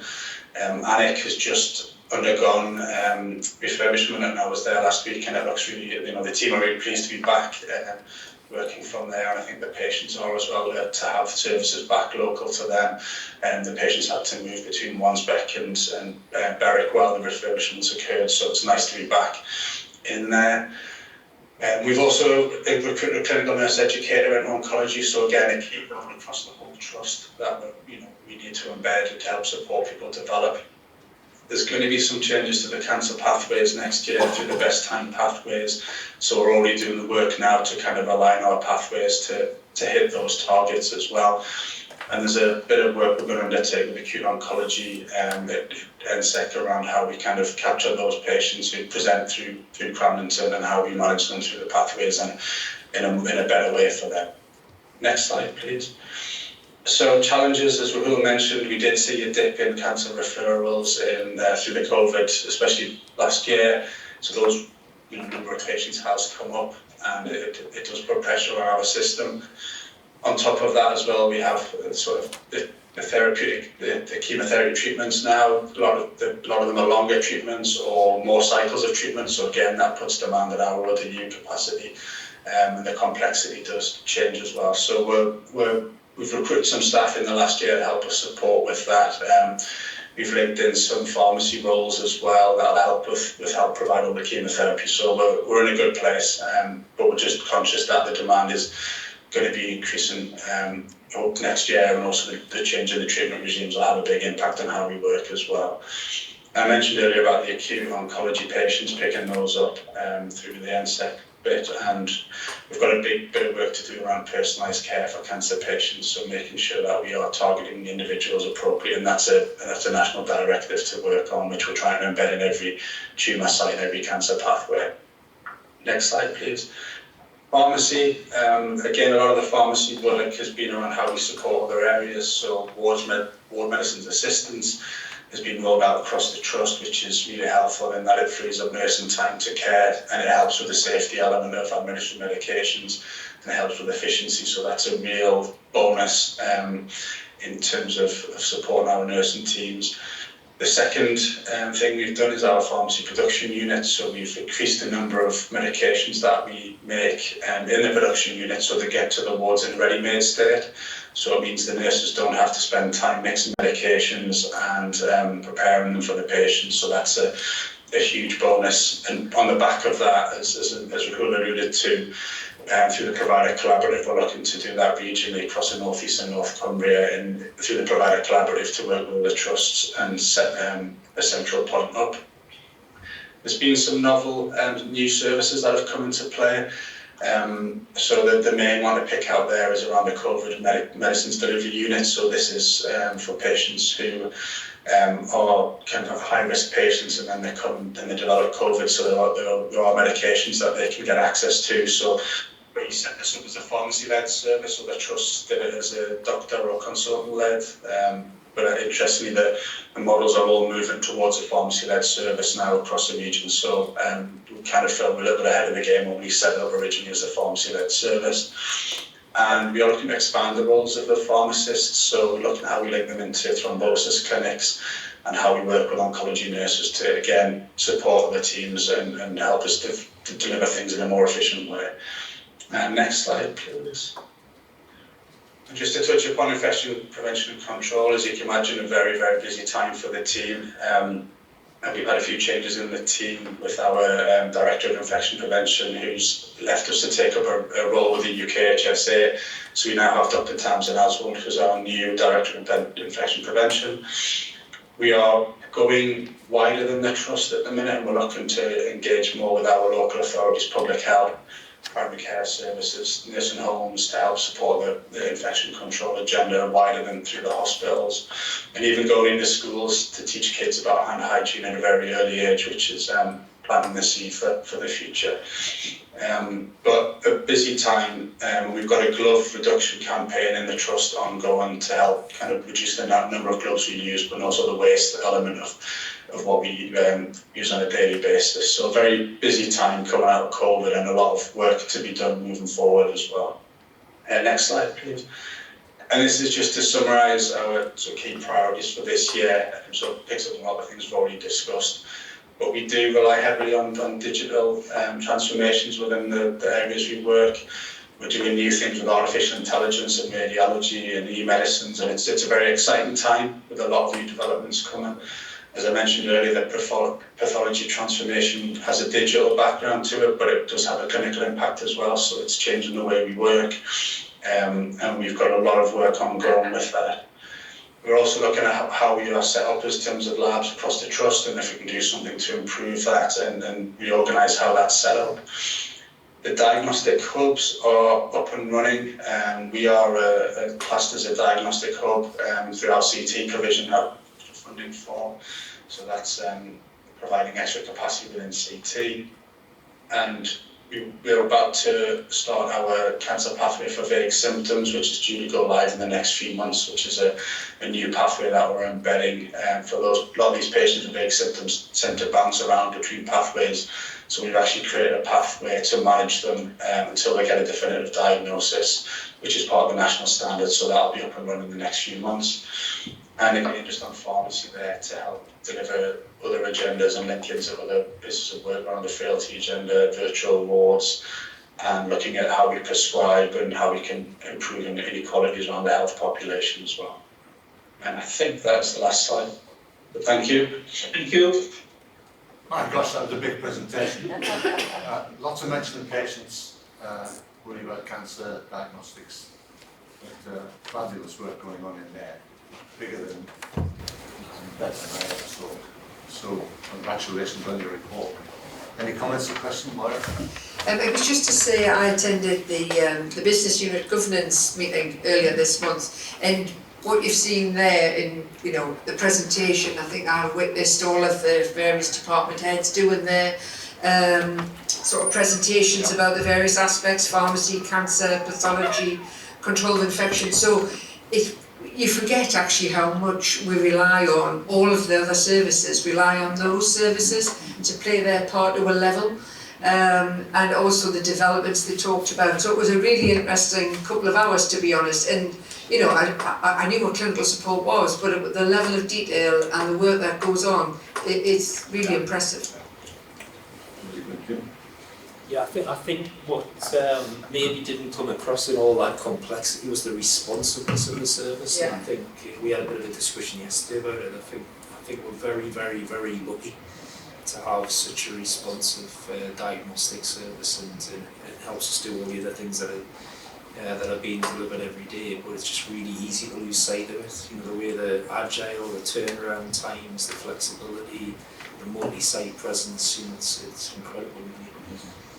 It's a point Simon touched on as well, the smaller services going to quality panels, getting that standing, and we need to know that. Yeah. And it was in that presentation as well. So it's really, really good. And I think we forget because it is very big, as you say, but it doesn't sound big, and because it's behind the scenes, you kind of forget the complexities that sit behind the scenes that drive everything else. So never let us in. The board walk-arounds would be very interesting in those areas as well. And it's a good example, isn't it? Stuff that really happens. Should have come with me, Chair, we went to the ones back there. Anyway, just to reflect on Jim's comment, we did have a conversation because I think this is all done with a tiny medical workforce, but a huge blended and creative effort behind it. It's absolutely fantastic. That S-class feedback wasn't the absence of badness. It was much, much, much more positive. We do loads of good with really quite small, quite fragile at times, but ingenious teams who think a lot about what they do. And whenever I go around NSETCH, I think the credit for the success of our systems a lot of it needs to be given to our diagnostic services, because I think they really are, their responsiveness is what drives a lot of our good outcomes. So, well done. Yeah, absolutely. And one of the things that comes through, I'm not clinical at all, we're giving them machines, but actually the way they organise, it is organised. They know how people work, how people should work, and it's coming through at pace, as you say. And it really is astonishing for such diversity. Good. So just a quick one. I was on the one spec about it. Fantastic, absolutely amazing. And the staff are just so enthusiastic. It's incredible to see. We did discuss when we were talking to the staff about the possibility of kind of looking at co-location, I think on NSEC site. I was just wondering if that's still something we're looking at. And I think if this is around pathology yeah. in particular. I think we do need to go back to the drawing board on it. There are some economies of scale of being on the site, but probably not everything in its current form. So I think the team started off from a point of view of let's put everything there, and it just becomes quite unmanageable, I think. So I think we need to go back. We've got their own going. We need to go back to say what absolutely prevents it from being there, what can we keep on the base sites still. Okay, I think we need to move on, Ral. And Paul, thanks very much for that input. It's uplifting. Keep up the good work. Ross, you're under the cosh. Thanks, Chair. I'm conscious of time, so I'll be really concise. Hopefully colleagues will notice we've done this in a slightly different format this time. We've included a dashboard following Jim's example to bring a bit of more consistency, so you can see kind of the wider spectrum of communications and all the different kinds of levers we're trying to pull. Hopefully that's clearer and a bit more concise. And you can see hopefully that how all the various strands of our communications are designed to support the overall strategy, but also following the big signals that we've set out each year. 3 quick things to pull out, I think, of particular interest was the AI project, which you might have seen, quite a bit of media coverage, which included some international media coverage and also on primetime BBC, so we're particularly proud of the work that went on that. The new staff portal and public website, a lot of work gone into that. We'll see some real improvements and big steps forward. Still a bit to do, but again, really proud of that. And then lastly, we've talked already a bit about robotic surgery, but again, we've had a real wide spectrum of media coverage on that. But we've also worked with a couple of surgeons to produce some video and website content to really reassure patients, because often people get a little bit of a shock when they say there's a robot going to be operating on you, and we've had some feedback from them that this has actually really helped reassure people, talking them through the process via video first. So happy to take any questions. Yeah. We touched on this the other day. I think there is a bit of a challenge for us to try and work out ways and a purpose of engaging more broadly with the public as well, which we've done it really intensely at different points, usually about big service change, etc. COVID's sort of shut all that down, and Ross and the team are trying on it, but I think we don't want to do it for no sake, so completely pointless engagement, but I think it is worth thinking about that and coming back maybe early in the new year to think what would be useful to engage with the public on and how in this sort of environment, what's the best way of doing it. So I think the comms activity is fantastic, but I just feel like it's a little bit lighter than I'd like it to be. I'm going to Joe. It was just to quickly draw attention to something that maybe wasn't, you didn't major on in the slides, which is we talked a lot about the difficulty recruiting into digital and data roles, and there's a sort of three-way conversation emerging between sort of Ross, David, Kate, and how we shine a bit more light on that. You mentioned the AI thing there, or we've had a couple of really good things during the course of this year that have generated a lot of buzz from outside health on us being a really interesting place to do digital and data roles. So the AI Open Predictor was one. Jim's conference speech earlier in the year generated a lot of buzz, and we just need to, I guess it's a plea from me to keep up the momentum on that and explicitly call that out in the plan just for what we're doing on that. But I know that conversation's been going on. Good. Microphone back. It's just a quick one to come back to Jim's point. I absolutely believe that that's a really important development area for us in terms of how we involve the public in the work that we do. So it's just to say that we've got work going on in the background. So Ross's team and my team are talking about how we can work more collaboratively so that we go out and engage and listen to those people where we know the inequalities are when we're doing service redesign and service improvement. And we're also looking at, it was a piece of work that Annie started before she left to get a family and patient council set up, which will very much support the patient safety document that's come out, PSEF, so, and clinical strategy, the development of clinical strategy. I met with Charlotte, Andrea and Francis last week, and they're really keen to get patients and public involved in the development of that strategy. So we were looking at that, so yeah, I'm right with you on that one, Jim. Absolutely. And that's what we need to have Flora around our chest to tell the success stories. You know, we haven't given up. You know, there's a lot of things to do, the way we work with our partners, with GP, with primary care. You know, strong stories out there. People need to know that there is a way forward for all of us. We've got to get there. Big task. Right, anything else for us? Okay, the next items on the agenda.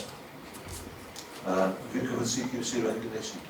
No, I think that is just as seen really. I know Joe's talked a lot at the start around how we engage with staff and public. This is just the kind of governance piece that ties in our other stakeholders, so Foundation, you know, the governance members, some of our partnership with Health Watch, but I think it's all within the report unless there's any questions.